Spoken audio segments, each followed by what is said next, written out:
but honored all faiths. I think all of us come from different faiths. I had the honor of one parent being Episcopal, one being Christian, but it doesn't matter what the faith is. At a young age, I got to go to private Catholic school on my own. They honored that lovely gift. And I just want to share with you, at that young age, my mom was a wonderful college professor way back when in the 60s, when they weren't hiring many women to be professors. My dad was a family therapist. My dad got his degree in California. The miracle was, at a young age, I loved medicine because my mom and I actually got to go to Europe. She was awarded, for her kindness, she would apply for an interview to be a college professor, like 18 men, 1 woman, back in the 60s, actually honoring Martin Luther King and his honor, and honoring men that served our country, whether it was Army, Navy, Air Force. Our country was going to some war in Vietnam in the late 60s. The miracle was my mom met my father in college. She lost her mom her freshman year, and that was very challenging because her mom made it to Thanksgiving, but not Christmas. Everyone celebrated Christmas in the family with the faith. They lost their mom, and it was hard for my mom and her family to then honor Christmas because they lost their mom at that time. But the cool thing is that my mom knew and met my dad, and then I actually got to, my mom was pregnant with me and they thought she was going to have her in January. Well, the miracle was I got to be born the day before Christmas so that that family could start celebrating Christmas again, to honor your parents and the people that people can be in different places, whether in heaven, looking over us here, or in kind ways where you've seen those miracles that you've shared. And the miracle was that you and your brother got to come here and then show us what your country is about and what you've learned, and then the miracles that do happen. So I totally agree. And then I just wanted to say, the church at Dartmouth, I don't know, again, the lovely gift here at Dartmouth is there are many places in this small community to go to church. Did you get the experience to go to different churches honoring different faiths here at Dartmouth?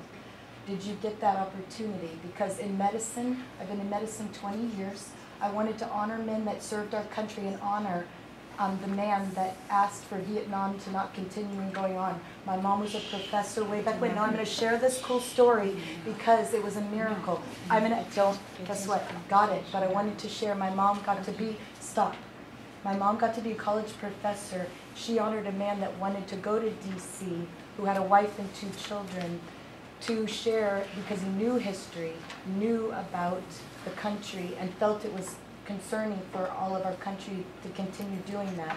So I will finish. They let my mom wanted to help the college professor to share his kindness at the time when Martin Luther King was. And my mom was neutral, but knew he was a good professor. So she taught the class for free so that he could, and I'll finish, because I wanted to share a miracle, which is then the war got to finish shortly thereafter, and I got at a young age in 3rd grade to go with my mom and see some countries and honor children's rights around the world when I was only in 5th grade because of my mom being a nice professor. And I'll finish up, which is I wanted to go into medicine like you from a young age and went to Dartmouth many years ago. And I just want to say, in this community, we're so lucky for the nature, for all the churches, honoring all faiths, because one family can grow up with one can grow up with another, whatever it may be. And in medicine, like you're saying, the gift is, I've seen miracles with prayers for patients, and I'm sure that you have. A lot to and I'm just saying, congratulations with coming to, and she's a professor, so all I'm saying is, I'm done. I've actually wanted to ask if you're aware what some of the churches around here are doing with Africa, because I go to one specific church in Hanover, and they're actually honoring Africa, and we're volunteering, and I actually went to an event a couple of weeks ago about what our church is wanting to do for Kenya.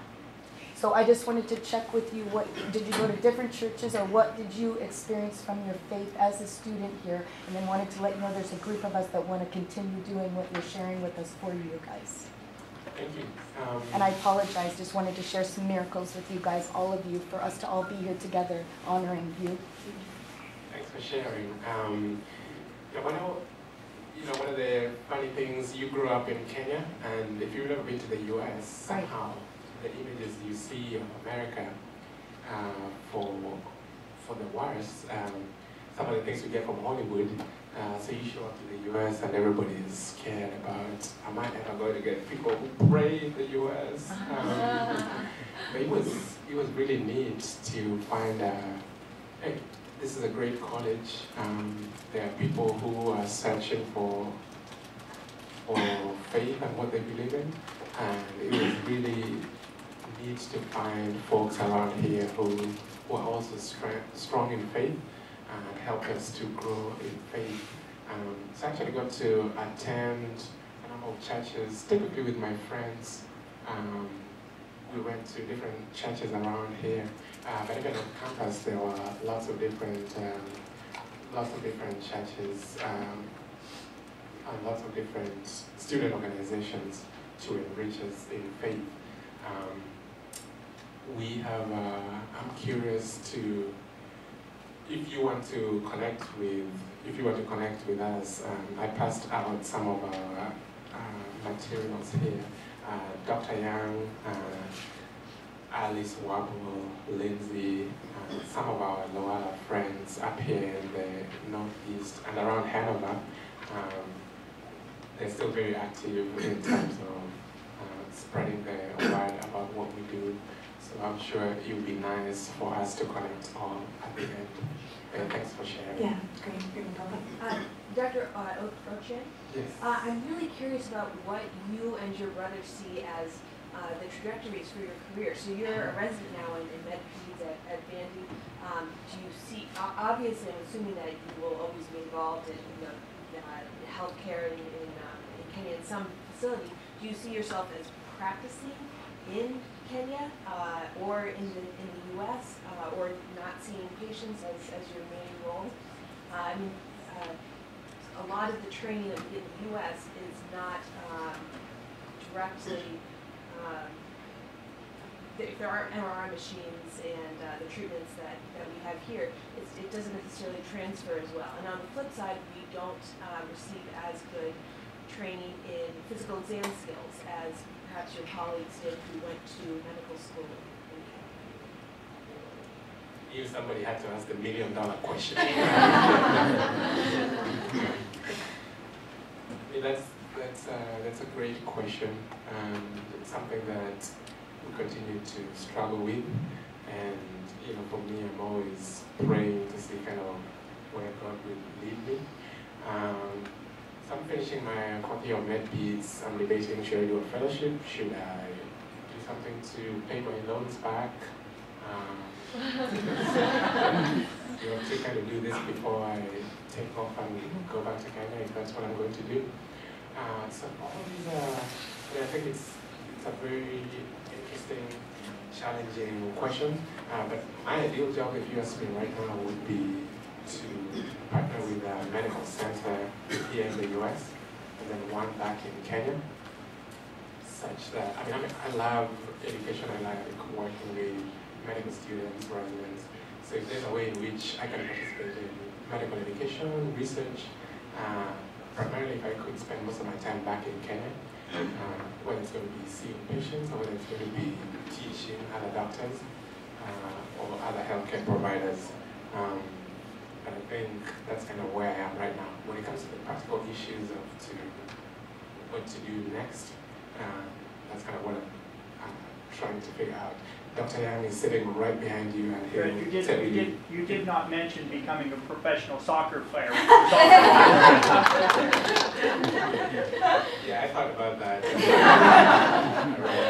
All these years in medical training wouldn't let me do my football.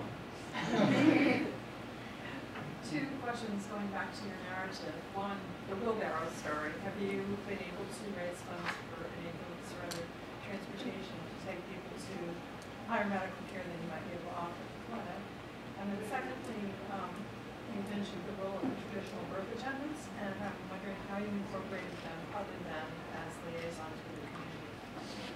So right now we do have 2 ambulances. One is typically used for just outreach to the community, so when it comes to immunizations, doing all that. And then I think we need at least I think one of our guys flipped the bad roads. We ended up flipping one of our ambulances, so it's not in great shape.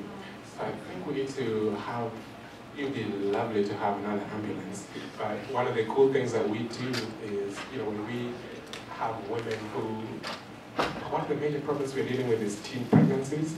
So these really young women who get pregnant and they can't progress in labor. But the neat thing is that these two not so functional ambulances that we have, at least one of them we can use to refer patients to bigger healthcare facilities where they can have a C-section or other emergency obstetric procedures. And your second question was about attendance. You know what, everybody's giving me this signal that we should probably finish up. So I'm sure there are plenty more questions. Fred and I are both going to be around. Come talk to us afterwards. Thanks so much for joining us, and do sign up for the email list up here if you want to learn more about the Mullen Community Alliance and get the information. Join me in thanking Fred.